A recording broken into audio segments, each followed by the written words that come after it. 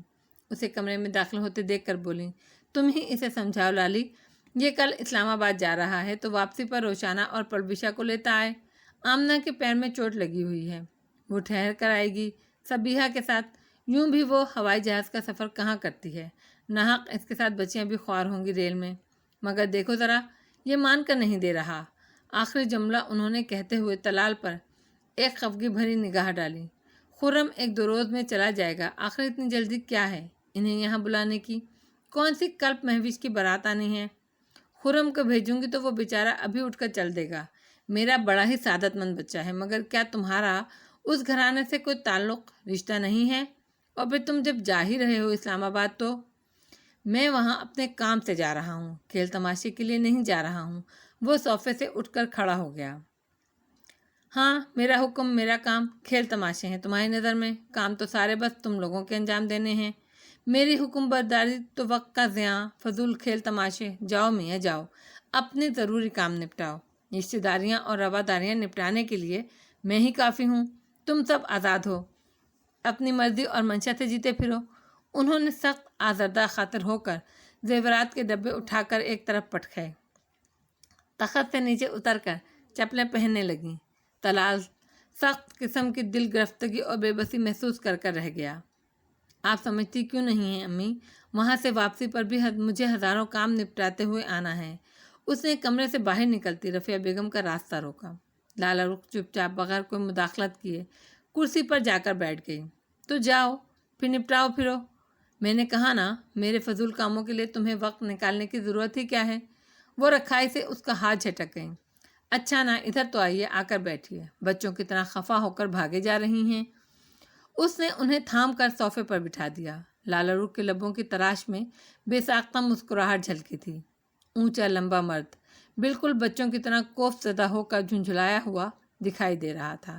اسے مسکراتے دیکھ کر اس کی بھومیں ناگواری سے تن گئیں۔ تم نہیں سمجھ سکتی، تم نہیں سمجھا سکتی انہیں، کیسے بچوں کی طرح ضد پکڑ کر بیٹھی ہیں۔ اب یہ لانے لے جانے کے لیے میں ہی رہ گیا ہوں کیا؟ ہر چیز کیا ہے، واپسی تو تمہیں آنا ہی ہے، اکیلے نہ صحیح، دو کیلے ہی صحیح۔ وہ مسکرائی۔ دو کیلے ہی صحیح؟ وہ ابرو اچکا کر اسے گھورتا رہ گیا۔ میں دراصل خرم کو بھیجنا نہیں چاہ رہی ہوں، سچی بات تو یہی ہے۔ تم تو جانتے ہو خرم کی زبان کے آگے خندق ہے، موقع بے موقع اس کی زبان چل پڑتی ہے، اور اثر ذرا دوسرے مزاج کا ہے۔ ناحق ماموں بھانجے میں کوئی ایسی ویسی بات ہو گئی، وہ برا مان گیا، اس کے کسی مذاق کا تو، اور پھر پرویشا کو اس کے ہمراہ بھیجنے میں تامل ہوگا اسے۔ اب شادیاں روز روز تو نہیں ہوتی، بچیاں کچھ دن پہلے آ جائیں تو جی بھر کے ارمان نکال لیں۔ سارے ارمان یہیں آ کے نکالنے ضروری ہیں۔ وہ چڑ کر رہ گیا اور دروازے کی جانب بڑھ گیا۔ چھوڑیں امی، اسے دوسروں کے ارمانوں کی پرواہ کب سے ہے، چاہے وہ خاک میں مل رہے ہوں۔ لالا رخ کو اس کا گریز بہت ہی گراں گزر رہا تھا۔ بڑی بے اختیاری میں وہ یہ چوٹ کر گئی اور وہ جھلس کر پلٹا۔ دوسروں کے ارمانوں کو خاک ہونے کی فکر ہے تمہیں، اور خود سے وابستہ رشتوں کے دل کے جذبوں کی پرواہ ہی نہیں ہے، وہ چاہے خاک میں مل رہے ہوں یا خون ہو رہے ہوں۔ اس نے ترچی نگاہ اس پر ڈالی۔ اس کا لہجہ سراسر استہزائیہ اور جتانے والا تھا۔ پھر ایک متصفانہ سانس بھر کر اس کے چہرے سے نظریں ہٹا کر رفیہ بیگم سے بولا، وہاں فون کر کے بتا دیجیے گا، ایسا نہ ہو میری آمد ان کو ناگوار گزرے۔ تپے تپے لہجے میں کہتا وہ پردہ اٹھا کر باہر نکل گیا۔ رفیہ بیگم کا چہرہ کھل اٹھا، مسکرائیں، چلو شکر خدا کا، اونٹ کسی کروٹ تو بیٹھا، اس لڑکے نے جب تک سر نہ کھپا لوں یہ مان کر نہیں دیتا۔ وہ زیورات کے ڈبے اٹھا کر الماری کی طرف بڑھ گئیں۔ لالا رخ یک لخت بالکل گمسم ہو کر قالین کے ڈیزائن کو گھورتی رہ گئی۔ طلال نے جو جواباً چوٹ کی تھی وہ اس کی روح کو چھید گئی تھی۔ ارے ہاں، تم نے زیورات تو دیکھے ہی نہیں۔ رافعہ بیگم کو اچانک ہی اس کا دھیان آیا۔ میں پھر دیکھ لوں گی، وہ انہیں اپنی طرف پلٹتے دیکھ کر جلدی سے بولی اور کرسی سے اٹھ کر کمرے سے باہر نکل گئی۔ طلال کے جملوں نے اس کے اعصاب کو بری طرح منتشر کیا تھا۔ تو کیا مصطفیٰ خان نے طلال کو یہ سب بتا دیا تھا کہ وہ کس عذاب سے گزر رہا ہے اور گزرتا رہا ہے؟ یقیناً بتایا ہوگا اسے کسی غم گسار کی طلب محسوس ہوئی ہوگی، اور اس کے لیے طلال سے زیادہ غم گسار ہمدرد اور کون ہو سکتا ہے بھلا؟ اس شخص کی ساری ہمدردیاں تو اسی دوست کے نام رقم تھیں۔ اچانک اس کے اندر غصے، تلخی اور بے بسی کا طوفان کروٹ لینے لگا۔ بہت سا رونے کو دل چاہنے لگا، مگر وہ ضبط کیے بیٹھی رہی۔ اسے ڈر تھا اگر وہ ایک بار آنسوؤں کا یہ بند توڑ دے گی تو اس سیلاب میں خود بھی بہہ جائے گی، بالکل بکھر جائے گی، ٹوٹ جائے گی۔ اس کا میکے میں بنا ہوا سارا مان اس سیلاب کی نظر ہو جائے گا، وہ اپنی ہی نظروں میں گر جائے گی، معتوب و رسوا ہو جائے گی۔ وہ کمزور نہیں پڑنا چاہتی تھی۔ اس نے سوچا اگر طلال نے اس سے باز پرس بھی کی تو وہ بالکل مکر جائے گی۔ یہ خالص اس کا مسئلہ تھا، اس کے دکھ تھے اور وہ اسے قیمتی متاع کی طرح اپنے سینے میں سمیٹ کر رکھنا چاہتی تھی۔ اپنی جنگ اب خود ہی لڑنا تھی، اسے ہر حال میں اپنا گھر بچانا تھا۔ اسے مصطفیٰ خان کو منانا تھا، چاہے اس کے لیے اسے کچھ بھی کرنا پڑتا، اپنی انا قربان کرنی پڑتی۔ محبت انا ایک گھر میں نہیں رہ سکتی، اور وہ محبت کے عوض ہر رشتہ قربان کرنے کو تیار تھی۔ اسے صرف اور صرف مصطفیٰ خان کی تمنا تھی، اس کی خواہش تھی۔ وہ اپنی ہارٹ بیٹ میں اسی کو رکھنا، دیکھنا اور محسوس کرنا چاہتی تھی۔ چاہت میں مر جاؤں لیکن نام سلامت رکھنا ہے، میری جھولی میں مولا ایک شام سلامت رکھنا۔ اس کو منانے کی کوشش میں جیون سارا بیتے، مشکل ہے لیکن بس یہ ایک کام سلامت رکھنا۔ وہ آنکھوں سے بے آواز بہتے آنسو پوچھتے ہوئے دل گرفتہ سی ہنسی اور کرسی کی پشت پر سر ڈال کر ڈھیلے انداز میں بیٹھ کر آنکھیں موندھے مصطفیٰ خان کو سوچنے لگی، اور جانے کب تک وہ سوچوں میں کتنی دور نکل گئی کہ حمدہ کی آواز نے اسے جھنجھوڑا، ممی پاپا سے بات کرنی ہے۔ وہ اس کی کرسی کے پاس کھڑا اس کا دوپٹہ کھینچ رہا تھا۔ اس نے آہستہ سے موندی آنکھیں کھول دیں۔ اس کے معصوم لہجے اور آنکھوں میں بھی مصطفیٰ خان کا ہر رنگ بھرا ہوا تھا۔ پاپا سے تو مجھے بھی بات کرنی ہے بیٹا، مگر تمہارے پاپا ہم سے بات کریں گے تب نا۔ اس نے بے اختیار اسے خود سے لگا لیا۔ تمہارے پاپا کا دل توڑا ہے ہم نے، وہ روٹھ گئے ہیں ہم سے، بہت زیادہ روٹھ گئے ہیں ہم سے۔ وہ اس کا ننھا منا گداز ہاتھ چومنے لگی۔ تمہارے پاپا کو اب منانا ہے، اگر وہ اسی طرح ناراض رہے، ہم سے روٹھے رہے تو تمہاری مما ٹوٹ جائیں گی، بکھر جائیں گی، زندہ نہیں رہ پائیں گی۔ وہ اس کا ہاتھ اپنی بھیگی بھیگی آنکھوں سے لگانے لگی۔ مہوش کی شادی روشانہ کو ایک مخمصے میں ڈال گئی تھی۔ دادی تو وہاں جانے کی تیاری کر رہی تھی، اس بار تو امی بھی ساتھ جا رہی تھیں۔ رفیہ بیگم نے روشانہ کو خصوصی طور پر اصرار کر کے بلایا تھا، بلکہ انہوں نے تو یہ بھی کہا تھا کہ وہ طلال کو بھیج دیں گی تمہیں لینے، تم دن بتا دو کس دن آنا ہے۔ مگر اس نے تب یہ کہہ کر ڈال دیا کہ اس کے کمپیوٹر کے ٹیسٹ ابھی باقی ہیں، ان سے فارغ ہو کر خود ہی دادی اور امی کے ہمراہ آ جائے گی یا پھر خرم کو بلوا لے گی۔ اور اب دن تیزی سے گزر رہے تھے۔ مہوش کی شادی میں جانا اس کے لیے ناگزیر تھا۔ پلوشا کا کہنا تھا اگر تم چاہتی ہو کہ اس مسئلے پر برف ہی پڑی رہے تو تمہیں اس شادی کو نارمل انداز میں اٹینڈ کرنا ہوگا۔ بات اس کی بھی ٹھیک تھی، مگر یہ نارمل رویہ رکھنا اس کے لیے بے حد کٹھن مرحلہ تھا۔ جبکہ وہ سامنے آئے اور سب اسی کے حوالے سے اسے چھیڑیں، وہ کیسے لا تعلق بن کر رہ سکتی تھی، یا ہنسی مذاق اور چھیڑ کو انجوائے کر سکتی تھی؟ کوئی پتھر تو نہیں تھی، گوشت پوست کی انسان تھی، جذبات احساسات سے بھرا دل تھا،